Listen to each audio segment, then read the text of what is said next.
அடுத்து என் உயிரினும் இனிய என் உடன் பிறந்தார்கள், என்னை பெற்ற பேரன்பு மிக்க பெருமக்கள், தமிழ் மீதும் நம்முடைய இறை முருகன் மீதும் பக்தி கொண்ட அன்பு கொண்ட மக்களாக இருந்தால் 7ஆம் தேதி நடக்கிற திருமுழுக்கு, அந்த திருமுழுக்கிலே, அந்த குடமுழுக்கிலே, நன்னீர் ஆற்றிலே தமிழ் நிராகரிக்கப்படுமானால் திருச்செந்தூர் நம்முடைய கட்டுப்பாட்டில் இருக்க வேண்டும். அதை நீங்க கவனத்தில் வைத்துக்கொள்ளுங்கள். நீ பேருந்து வரவில்லை, மகிழ்ந்து விடவில்லை. நீ கட்டுச்சோரை கட்டிக்கொண்டு கால்நடையாக நடந்தேனும் வந்துவிடு. நான் முதல் நாள் இரவே வந்து இங்க படுத்திருப்பேன், உனக்காக காத்திருப்பேன்.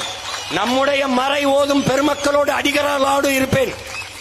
நமக்கு ஆயிரக்கணக்கான அடிகளார் தெருவுல உட்கார்ந்து முருகனை வச்சு நன்னீராட்டி பாடுவோம்டா. திருமுருகாற்று படையை, திருப்புகழை, முருகனின் பெருமையை பாடுவோம்டா. முட்டுக்கு முட்டு எதிர்முட்டு.